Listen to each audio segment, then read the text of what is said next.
Exit algorithms. Scale smarter. Sell stronger.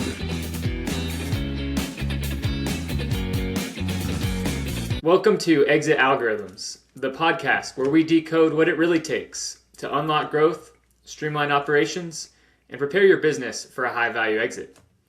I'm your host, Pete Veria, and today I'm joined by Robert Checchia. He's a certified financial advisor with over 15 years across investment banking, private equity, venture capital, and corporate finance, and currently serves as the Chief Financial Officer of Benzinga, one of the most widely recognized financial media and data platforms in the world. Robert, excited to have you here. Welcome to the podcast. Absolutely, Pete. It's my pleasure. Thank you for having me here. It's an honor and a pleasure. And yeah, I'm excited. We had great conversations, and I was really looking forward to this. Do you mind starting off and share a bit about your background and in your business journey, your unique career path, and what led you to Benzinga? Absolutely. I grew up in New York originally, and when I was a teenager, my family moved to Brazil. My father was an entrepreneur, so I saw him from that age build a company from the ground up, and I always thought it was very interesting, the challenges faced. But I'm a big numbers guy, so my background in school was in physics. Okay, so I loved studying math and science and that sort of thing. But professionally, I've always worked in finance. Okay, so my first job from the get-go was from a very large PE-backed company, but within one of the portfolio businesses. Okay, so that's where all my career has been, either on the finance and operational side of PE-backed companies, or on consulting, banking on the other side, right? On making sure the capital allocation gets allocated in the best way possible. So I lived in Brazil for 20 years. I moved back to the States about 8 years ago. And I started in the U.S. back in banking, consulting, moved on. I had a great opportunity. We did the S1 for a company that was going to go public. It ended up being sold at the last minute with a tender offer. It was amazing. Then from there, I spent the last 5 years in fintech / FinPub businesses. Okay, so that's how I got into Benzinga. But my whole career is in corporate finance and operating with PE-backed companies. Technology. I'm curious, how's that experience transitioned from finances on one side to now this type of business? Absolutely, and that's a great question to start. And I feel like my background in science really helped me set up that mindset, okay, of how to analyze things, because the logics, the common sense, that framework is the same, okay, but it's extremely different. And I worked in banking on, for example, the industrials and retail teams, and it's completely different than from TMT, right? Anything SaaS related. Let me give an example, right? When you want to understand the unit economics of an industrials business, for example, or retail, or anything like producing, manufacturing food, or anything, any thing that can be sold, you're looking at the assembly line. You're looking at what are the inputs and what are the outputs, right? But it's usually, hey, there's a limited amounts of input variables, right? And then what's the outcome of those? When you're talking about online media, online advertising, SaaS products, it's not one-to-one. There's multiple ways that you can acquire a subscriptions product, right? You can come in one day and say, oh, I saw you guys on Twitter. I saw you guys on a newsletter. I saw you guys a call out on YouTube or something like that. So you will need many touch points, right, to get to know the brand, to get to understand before you actually become a consumer, right? And that's a big difference between, oh, I went in and it's very discreet. Oh, I bought this pen. I bought this item here, right? So understanding, and I had to relearn what are the KPIs, what are the metrics, because in industrials a lot more time you could, and retail as well, you can go up and down, right? The macro is the sum of, you can break it down and go to the micro and go back up. There's a lot of directionally correct, but not fully mathematically, like 1 + 1 is not going to equal 2 all the times when you're looking at media, when you're looking at traffic, because you're looking at averages, you're not looking at discrete numbers. When you talk about, oh, I have, millions of viewers, how many of those millions of viewers became customers. And it's not always one-to-one. There's different buckets, and the way you bucket things affects how you're going to measure things afterwards. So yeah, relearning those KPIs, those metrics, those economics was really interesting. But the framework of, okay, let's break this down into the key component and really measure what matters was an endeavor in itself, Pete. Yeah, it was a challenge. We talked about this briefly on the pre-show, but you've seen some good CFOs, some bad CFOs. What do you, in your opinion, are the biggest things that make the difference? I try to emulate the good CFOs I've worked with, which were I've been very lucky and grateful to have had good leaders and good teachers. And even from the not so good ones, I've learned a lot of what sometimes not to do, of how not to behave and how not to face a situation. I think that the key difference between the good ones and the bad ones that I've worked with was the good ones, they step out of their ivory tower, they put on the hard hat, they roll up their sleeves and they get out there and understand the operations. They spend time in the trenches. One of the best ones I've worked with said, get your butt out of the chair and go visit the operations. That's how you're going to learn, right? Because when you see a spreadsheet, you have to know that's you can, paper, spreadsheet, you can write anything you want. But for you to translate the reality into that spreadsheet is a completely different skill set, okay? And what's more, I think that's one of the key differences I try to emulate in what I've learned. The other one is to not get distracted by the noise. It's like, how do they cut through all the noise and filter? Oh, there's a million types of data forms, especially nowadays, right? And see, okay, what are the 80-20 rule? What are the handful of variables that really move this business, and then go and attack those? Okay, so the best CFOs I've worked with, they would come in and say, hey, we have an issue with sales, and they would become salesmen. They would help, for the next 3 to 6 months. I'm not saying, go out and actually sometimes talk to clients. I'm saying, hey, let me help you with analysis. Let me help you build a rinse and repeat process. Let me build you a strategy of who to touch, of who to approach to increase our revenues, right? That's the goal. Or saying, hey, we have an issue with margin, but why? Well, the production process is an issue, and then you can pinpoint where the issue is occurring, right? So I've learned a lot, and I really try to emulate to get in the trenches, understand the operations, help where I can always, and cover blind spots, okay? Because sometimes you're going to, wait, nobody's looking at this. Okay, so we have to, nobody's going to fix our problem for us. So we have to, let's go in and act, in a certain capacity until we build enough of a framework to put someone there in place, right? So yeah, those are a couple of the lessons I've learned along the way.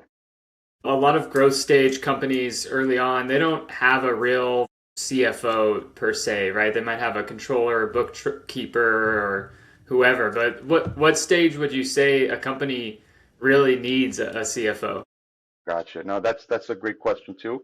A big part of my career in operations, especially with companies that are either starting up or maturing, is they don't know what a CFO does. Okay, they think that a CFO is a bookkeeper. So, oh, Robert, here are all the bills. Here you're going to do journal entries, right, and record everything in SAP or QuickBooks or whatever, right? The bookkeeper records what's going to happen. Okay, the controller helps build the processes and make sure that everything is being accurately recorded, and we have valuable insights into the business operations. The CFO, his role is to say, what does this mean and where we're going? Okay, so it's I want to take an example here. My journey started with you got to build it from the ground up. Okay, if you don't have solid data to do solid analysis, you're going to make bad decisions. Okay, so the beginning of all my finance tenure always is, let's build this from the ground up. Let's set up the processes with accounting. Let's set up the recurring processes of analysis, right? Okay, what are the lessons? What are the numbers telling us? What does this imply, right? And then the final one is, let's take a step back and say, okay, where are we going? Where do we want to go? And how are we going to get there? Okay, and a lot of times it's going to say, hey, we don't have all the resources that we need to get to this point. So guess what? We're going to have to say no good things to be able to say yes to bigger and better things. Okay, measuring your opportunity cost is essential. Okay, that's a key takeaway too. In my 20s, I worked relentlessly. Okay, I worked 20-hour days for long times, and because you think your energy, you treat it as an infinite resource, okay? And as you get older, you start seeing, hey, it's really, number one, it's really not, okay? You think you're being productive, and many times you're not.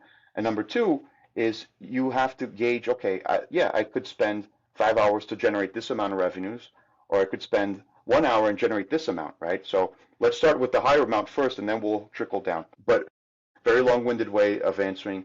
So when should a company get a CFO? Probably when you're asking that question, it's a little bit too late. Okay, so I wouldn't treat the CFO as a bookkeeper. The CFO is going to be a key component on planning, determining your strategy, and executing. Okay, so by the time you're asking, hey, should I have a CFO? It's probably 6 months to a year too late already. Okay, so but with that mindset in consideration, always bring in someone, a CFO, that has that strategic component to it as well. I'd love to talk a little more about strategy too. While we're talking growth, let's talk capital strategy. You've worked across VC, PE groups, investment banking. When a founder is deciding between what type of financing they want to use to grow, how do you go through that thought process of deciding which is the best? That's a great question too, because it's and sometimes, all money is green, right? You may think that, but no, there's a lot of strings that come attached to it, right? And I've seen a lot of startups that they get backing, and they aren't accustomed to reporting into a financial sponsor, and it starts creating attrition that even deters the operations, right? So my point is, if you're going to have someone who's on your board, if you're of directors, if you're going to have to import executives to your team, right? Be sure that you have, and it's a different skill set, right? I admire a lot of entrepreneurs because they can build something out of nothing, right? And that's a skill set in its own. But for you to be able to play nicely together and report and be able to communicate effectively, right? Because here's the other thing: we have board meetings quarterly because that's an arbitrary number or time frame that we have. But not all businesses, their cyclicality is quarterly, right? And sometimes you have to be very effective at telling the story to say, hey, we'll need 18 months, of run rate or of this before we can see some turnarounds in these metrics. And I think that being, someone told me the other day, I completely stole this phrase, which is the numbers, the rationality don't convince, the storytelling convinces. Okay, and that's what I believe in, because you have to be very effective in communicating, telling the solid story, if you're going to get backing from someone who wants to be involved in your operations. Okay, and the other part too is, I think there's something to be said.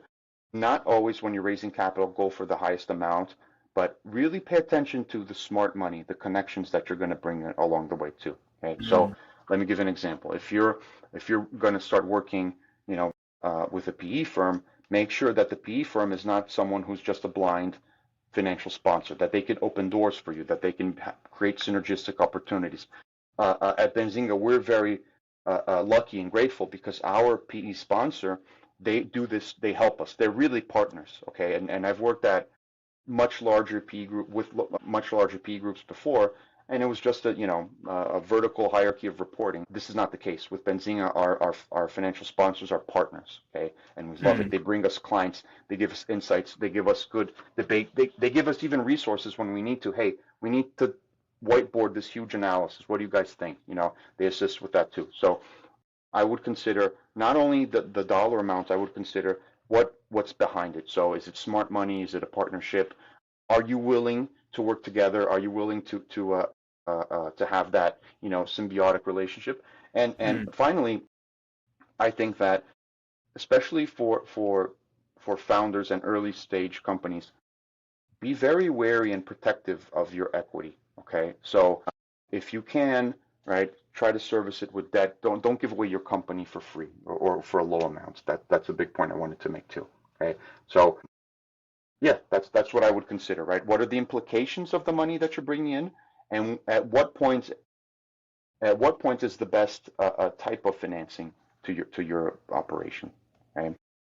You want to have your financials in order, obviously, before you take on more debt or a partnership for growth. Those are the same things also that you would put together before a business sale as well. I'm curious, what are some of the most important things a company should do before considering a business sale or taking on a partner for growth? I want to tell a short story here, which is I worked a lot in M&A advisory, okay? And I always felt, not always, but towards the end I felt this sort of guilt, okay? Because the incentive was always to do a deal, not to do the best deal, okay, for your clients, for your mandate there at the company. And I remember I changed companies, I changed jobs at that point, and I went from being a pure M&A advisor. Okay, we were shop. Yes, we did M&A advisory, but it was much more of a value creation group, right? And then we called it sweat equity, right? And what that meant is we would talk to a bunch of business owners looking to raise capital or exit their businesses, and a lot of the times, okay, I'm going to say at least 50% would say, buddy, you're not ready to go. Okay, I mean, you can go to market now, but you're going to get a fraction of what you're worth. Okay, and then we would Yeah. sign the, yeah, and that I fell in love with that model. I spent many years, at that company too. But the key difference was we would go in, okay, as partners. We would set a baseline of growth for the plan. We would go 2, 3, sometimes 4 years or more. Okay, and whatever we helped generate on that upside, we would get a piece of, right? That sweat equity model, and I love that, and I think that's what all founders should have, that mindset, before they go, oh no, I'll just go out to sell. What does that mean is, what that means is you have to be prepared to maximize your value on a transaction, okay? So number one, get clean, auditable numbers, okay, for at least the last 2 to 3 years, okay? If you don't, if you're, oh no, yeah, here's the numbers, like, they're not going to believe, they're not, it's going to be, first of all, it's going to be very hard to sell. Second of all, you will get dinged. You will get discounted on your valuation. Okay. So it doesn't say, oh yeah, we implemented QuickBooks 6 months ago. That's not enough. Okay. You have to have a clean data room, because every question that oh, I can't answer, oh, we'll need to get back to you, is something that will be deterred. Okay. So number one, clean, auditable financials. And that's not just the 3 financial statements. That's all the support and backing. I want every detail of every client, of every invoice that I have. I want the full breakdown. I want to understand, right? Hey, is it by geography, by client type, client concentration? I want to see where the money's coming from, where it's coming out of. And a quick parenthesis on that, since we're talking about founders, keep very clean your personal and the company finances. Okay, that's another red flag that gets dinged. Okay, so number one, clean financials, clean auditable financials. Okay.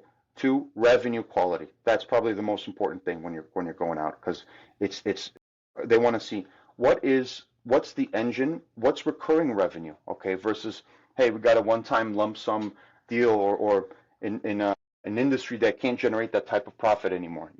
So I think that's a big part, and that ties into the storytelling, right? Because if you show, hey, I have repeat customers, hey, I have a broad client basis, it's not just all concentrated in 1 or 2 larger deals, right? Hey, I have longevity, I have recurring revenues. That is a big part of the story that you're going to tell too. So number one, clean financials. Number 2, defensible and revenue quality. Okay, and number 3, coming from a finance guy, is you have to have a clear view of your team and your organizational structure, because they're going to want to know what was the engine that got them up until this point, and is this engine replicable onwards? Okay. Back in my consulting days, we actually had a case where we went to this owner, and it was a huge company, okay? And we're talking like 100 million in EBITDA. And we went to him and said, you can't sell this business because you have a key man risk. It's you and your partner, and you have another 100 people, but they're all underlings. Like, if you got hit by a bus, you guys are done. You don't know what happens. There's no records. There's no organizational structure. It's very flat, right? So that there's something to be said there. I'm a big, and I learned this the hard way in my career, which was you have to have a skill set of building talent, building, training talents, and retaining talents, and keeping them incentivized along the way. Okay, and incentives aren't just money. It's recognition, it's power, it's exposition, it's giving them the opportunity, it's holding them accountable. We can have a whole other days long chat about this, but I think the third big component on going to a transaction, is you have to have a clear, strong team, so that it's replicable without you being there. Okay. Or you will get discounted, or they're going to say, hey, yeah, okay, you got to stay here for an earnout, and it's not good for you, it's not good for them, And so those are the key things that I'd say. Oh, another one, fourth one, bonus one here. Know your economics. Okay. So you have to know your unit economics and explain them in a minute or less. Okay. How do you acquire clients? How much that client is worth? How long is that client with you typically? Okay. And how you're monetizing all your fronts. So those four, I'd say, are crucial. Please don't go out to market until you have these four figured out and in line. You got to be prepared, and if you have all those four things, you're easily going to command a much higher multiple when you go to exit, right? Absolutely, Pete. And let me say something here, because sometimes people think, let's talk about valuation multiples, right? The higher your margin, the higher your recurring revenue proportion, right? The higher your valuation multiple. Okay. So that means it goes upwards and to the right. My point is, fight for the best revenue lines that you have, which are recurring, not those one-time lump sum additions. Fight for the highest margin businesses. Okay. Those are your higher valuation businesses. Okay. You can have a company with many revenue stream lines, but the lower multiple ones are the ones that have either the lower valuation multiple businesses are the ones that have lower margins and lump sum revenues. Okay. If you have predictable, high margin, recurring revenues, those are worth a lot more. So if you're pacing towards an exit, focus on those. Okay. Great advice. Yeah, that ties back to what you said earlier too about measuring your opportunity cost. If you chase those other revenue streams, you'll have less quality of revenue overall, right? Absolutely, absolutely, yeah, and it's fun now because when you're in a company that builds SaaS products or tools or software, right? It's very easy. You can build a plethora in your portfolio, right? But you got to look and say, hey, these are products, for example, that if they don't have a market, if they don't have an addressable market, maybe, okay, you can have an innovation division, test things out and learn, but don't think that that's going to 10x your business. Focus on the ones that are, your core engine drivers. That's a big component too. So don't think that all of your business lines are all going to grow at the same time and are worth the same thing. It's a key component, really focusing on what matters more. As Benzinga expands, they, probably going to do some bolt-ons. What would you look for in a potential partnership or acquisition, beyond just the numbers? Yeah, I always look at the culture and the strat. Well, that's maybe the second part. The first part that I look at is the business fit. Okay, and by that I mean, hey, do they address a market that we don't touch on? Do they touch an audience that we don't touch on, right? And that we want to touch on. Okay, so that's a big component of what we look at, and it's not just healthy financials, that sort of thing. I think it's more of strategically, do they touch on something that we want to play, a space we want to play in, and that we don't yet? And would it be faster to buy versus to build? Okay, number one. And number two, again, numbers guy saying this, it almost sounds ironic, but it's do a judgment of the culture fit. Okay, if it may look all good on paper, great margins, but if there's not a good culture fit between target company and who's acquiring, that will destroy value. That attrition does destroy value. Okay, so be cognizant of that. And number three, this is something, again, learned the hard way. Cost synergies are many times estimated. Okay, you're not going to be able to cut as much as you think you are. Number one, and number two, you can't cut your way to success. Okay, you're not going to say, oh yeah, we bolted this company on, and why are we winning? Oh, because we cut their IT and accounting and HR department. Yeah, it could be, you could make some savings there, but that's minimal compared to, hey, what are you really doing?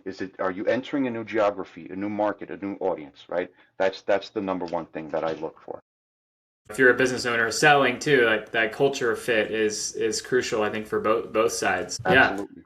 Absolutely, yeah. I'd love to also, open the can of worms here on AI. I know you're deeply, entrenched in it in your world, and we talked a bit, earlier on the pre-show, I think, on balancing that, making sure the human element is still there. I'm curious, yeah, how are you approaching AI these days in your company and personally as well? Absolutely. No, great point. I think that because Benzinga we're a breaking news company. Okay, that's what we do. We have a team of journalists, financial journalists that cover the U.S. markets 24/7. Okay, and just by that definition, you could imagine, oh, okay, yeah, you guys could run AI and put out AI content in articles. That's not the case. Okay, we rely heavily. AI has helped us a lot internally. Okay, within our production processes, reviews, data communication between different platforms. It's helped us extensively in that factor. But we don't use AI outwards facing. Okay, so everything that we put out, all content is human produced and reviewed. Okay, because I think that's our secret sauce, right? And then the different ways that we monetize that content, yes, we use AI. So for example, one of the big points is advertising, right? So we have to see with the plethora of data that we have now, we can analyze and say, hey, you know, this is the persona of the clients that is best tuned and performs best on our variable performance for online advertising. That's a big insight that we use AI to generate. Hey, what are our data licensing clients looking into? And let's see what we can produce, okay, in terms of analysis and review, that kind of thing we use AI for. So I want to say we use AI a lot for our internal processes, but we don't use AI to produce the product, the content that goes to the clients. That's the first point I wanted to make. The second Mhm. point, I think it speaks for itself, is Benzinga didn't have a real data science and AI machine learning team 2 years ago. Today we have a world-class team with, I think it's almost 15 people at this point. Okay. Now yeah, and you may look at that and say, oh, but that's right, that's an expense line, right? We see it differently because the focus is not to generate a better dashboard or better communications in data sources. It's how do we better productize the information, the data that we have. Okay, turning I like to say turning the raw data into information and monetizing that. So there's a huge appeal of this team to turn things into monetizable products. Okay, so we use AI a lot for internal processes, right? Optimization, and we're using it a lot now to develop and analyze and build new products. Okay, on a professional sense. On a personal sense, or my day to day, I don't Yeah, know how I used to work without it. Okay, I don't know. Each one has same. their favorite tool set. Mine is Perplexity. I'm a legit power user because I love it. You can create different spaces. You can upload different instructions. You can use all the different models, right? So it's for me definitely Perplexity number one. But then the model usually Claude, right? That's my Hmm. go-to. And the thing is, did it replace anyone on my team? No, it didn't. But the bar for everyone has gone up a lot. So let's talk about reporting. When to do the quarterly business review deck would take us, I don't know, 10 days, putting together all the slides, reviewing here and there. Now it's a lot faster, but also the analysis, right? You can connect, you're all day talking on Slack, talking through emails. So you can connect everything in one spot and say, hey, what was that thing again that we were talking about? Boom, there it is. Hey, give me an analysis of all the business line over the last quarter.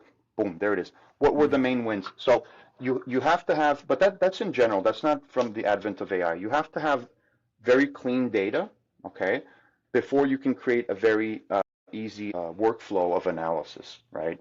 So that's another big point. Back not to date myself too much, but I'm very strict. We were very strict with our team in keeping the conveyor belt recordings in order. Why? Because then you can automate a lot of things in Excel, right? Again, I'm going to date myself with formulas and analysis for repeatable analysis. But now with AI, you still have to maintain, the data in a certain framework. I'm not an engineer, but what I keep hearing is when Benzinga as a whole, we have this plethora of 15 years of content of producing, and then you put on top of that MCP, the AI is going in there. That's really useful for us, and I think that's what you know uh, business operators should take is how is this going to scale my productivity, number one, and number two is don't use AI for the sake of AI. Use it somewhere where it really is going to add value to you. So because again, if I were to just look at the cold hard numbers and say, hey, okay, you have a team of 15 people there. what did they add? Hey, they're adding all these products, all these new revenue lines. Okay. Yeah. Well said. Love it. What do you see as good use and bad use for business owners? Do you see any big mistakes out there? I do. Actually, I do. Okay. And thank you for opening up because I was going to hop in and say this too. I have a friend, he's a president of a chemical company, a smaller one in, I think it's in North Carolina. And he told me he had to forbid the use of AI in emails because it started to become a game of chicken.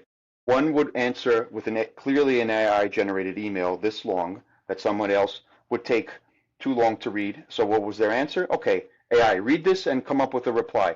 And then it got to a point where nobody was reading emails anymore. So that's a bad use case. We didn't have anything as exaggerated as that, but again, as we mentioned before, the numbers, the rationality, they don't always convince. It's the storytelling. So you have to be able to communicate effectively, and not always longer, bigger emails. More is better. Okay, sometimes it's hey, get to the point, and you've got to get there with 2-3 paragraphs. Okay, so I think that's a bad case where I've seen it before. We've aligned. My friend had to take a much more radical stand, right? But that's a big one. Don't use AI just for the sake of AI.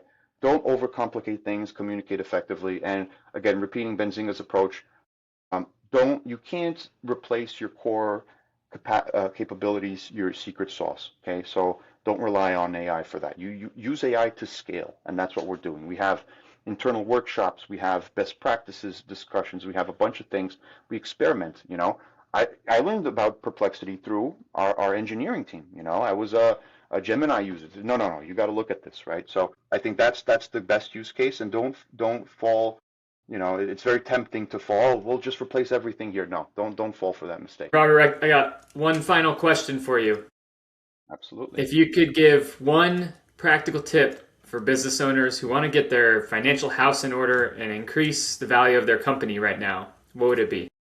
I think it's the fourth item that we mentioned when we were talking about how to pace towards an exit, which is know your unit economics, know your story, know how you make money and be able to explain it in 60 seconds, okay, in half a sheet of paper. This is how we acquire clients. This is how much they cost. This is how much they're worth. This is the flow that generates, okay? So don't overcomplicate things.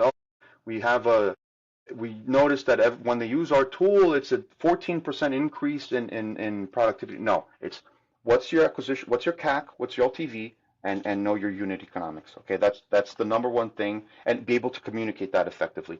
Because once you know that, you'll be able to know where your money's being allocated, and you'll be able to make the best possible business decision. So this is useful, yes, for an exit, but mainly for you to grow your company. Okay, to cut through the noise, focus on how your company really generates money, and double down on that. That's my number one recommendation, my number one tip. Well said.